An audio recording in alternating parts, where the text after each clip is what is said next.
ready with me to get my very first mammogram. And I'm a little bit nervous. The girlies are gonna get smushed today, apparently. I was supposed to get my first mammogram when I turned 40, 2.5 years ago.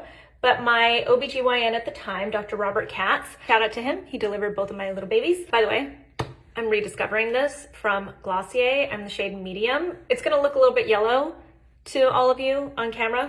Anyway, so my doctor, he had asked me to schedule my first mammogram when I turned 40.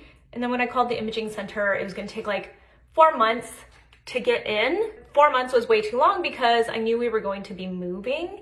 So I was like, you know what? I'll just cancel and I'll figure it out once we move. So fast forward, we move and other things take priority, including my kids, like finding their pediatrician, all of that stuff. That's just the way it goes. So I finally found a new OBGYN and first thing she says is, you haven't gotten your first mammogram? You're overdue. I don't really need to put a lip treatment on, but I got this from Experiment. It's their new software smoothing lip treatment, and I just want to try it because it looks good. I've had FOMO watching everybody else try it, and they sent it to me in PR. So I'm just gonna prep my lips with this. And that feels nice. This is from Ciel. It's their new Sculpt and Protect SPF 30 sculpting stick. I've been using it. It's very nice and natural looking. I acknowledge I'm really bad at prioritizing my own health, but I think it's becoming worse and worse.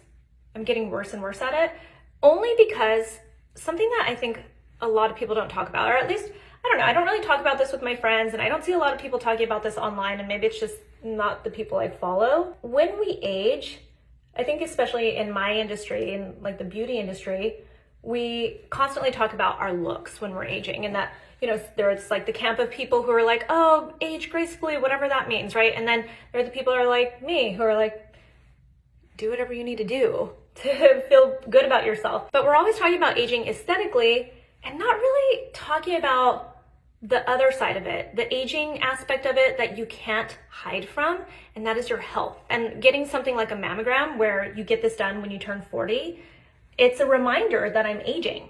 And that is, honestly, it's kind of weird. It's like a strange feeling. That's the stuff that makes me feel weird. You know, obviously seeing my skin change and acknowledging my wrinkles as they're starting to happen, or like the loss of collagen and some of the hollowness that I'm starting to see on my face, whatever. I always feel like that's stuff I can deal with. Some of it I don't mind at all. When you're faced with things like having to go get your first mammogram because you're at that age, it's just such a strange feeling because you're acknowledging you're aging, whether you want to or not. You know, you have to acknowledge it by addressing your health and staying on top of that. I'm starting to get into the phase of my life where people are done having babies and our kids are past the toddler stage. Don't get me wrong, I still have friends who are having babies and all of that stuff. Now we're in a different phase where friends are getting divorced.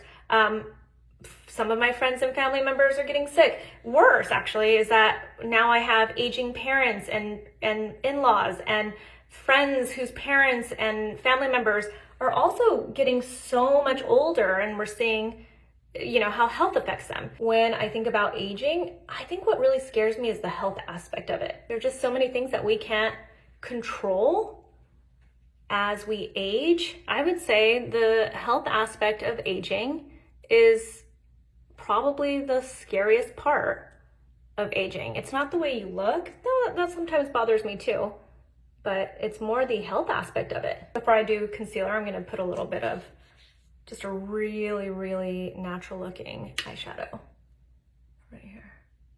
Oh no, that's not the shade I want. Nope, that's probably not the shade I want either. Drape, let's go drape. There we go, that's the shade I wanted.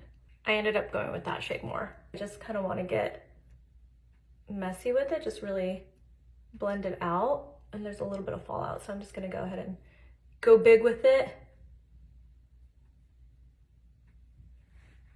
And then just clean it up with concealer. Also from Kosas, this shade is 3.6 of their Revealer Concealer. Anyway, it's such a strange topic, right? Or thought. I don't know. Is anyone else feeling this way about aging? Where really the more interesting aspect of it, or the scariest aspect, is the health? Because because I don't hear anyone talking about it. It's from Nikki LaRose's collab with BK Beauty.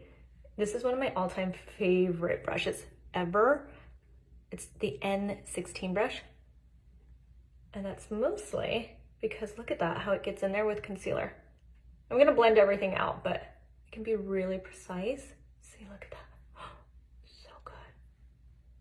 And then you tap, tap, tap. You do a little Nikki tap.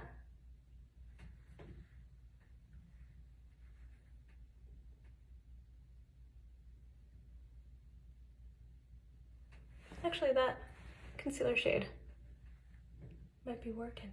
That's mostly blended out. I'm gonna use this from Makeup Forever. It is their HD Skin Face Essentials palette. I have no idea what actually happens during a mammogram. Like, no idea whatsoever. I just know that your boobies get smushed because they're checking it. My doctor did say, this was interesting to me. She said, don't be surprised, don't be alarmed. That was the word she used.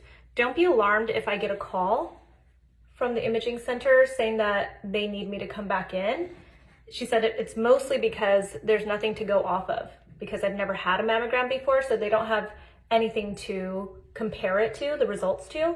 So she said there's a solid chance that I'll have to go back in for a second mammogram after this one, just to kind of have like results to compare to.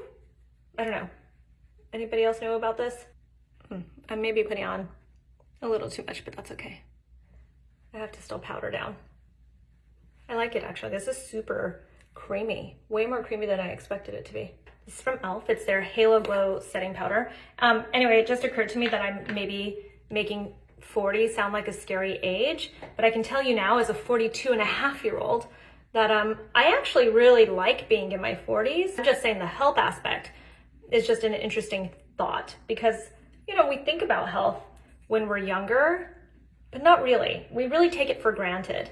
I think, in my opinion, we take it for granted that we, you know, just, it's not just aesthetically. Again, it's like, not only does our skin bounce back a lot easier, but health-wise, we bounce back a lot easier. I put a little liner on off camera, just because I think it's ugly to put liner on camera, but this is the Caviar eyeliner pencil from Laura Mercier in Cocoa. It's a really pretty shade.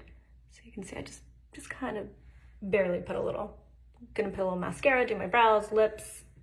Okay. I decided to actually put a little bit more blush. The same one I was using, but with a fluffy brush.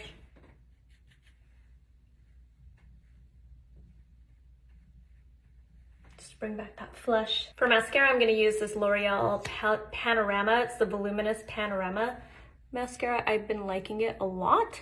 Is it going to replace other mascaras? I don't think so, but it's nice. And for a drugstore option, I'm always a fan of the L'Oreal Voluminous mascaras. I placed a Glossier order a while back because I wanted to get one of they had like these OG lip balms, and I used to be obsessed with their lip balms. I don't like the reformulation, so I ordered some old favorites, and I have to say, I don't know if I love this anymore, but that foundation, it reminded me how much I love the foundation. My lips feel so nice. I already had lip liner on. Ooh, that Experiment lip balm, soft serve, so nice. I don't even want to take it off, but I'm gonna put some color on. This is from YSL. This is their lip oil slick. And these are so much more sheer than I expected them to be. They're nice. Balmy, not overly glossy, which I like overly glossy too. They're more natural than you would think. It feels like you're putting on a lip balm with some color. Look is coming together. I'm gonna smooth out this hair a little bit. Some oil. And then I'm ready to go. By the way, these Abercrombie sweats. Cezanne shirt, Abercrombie sweats. These are shorts. That's my look. That's how I'm gonna be. Comfy. And a little bit of makeup.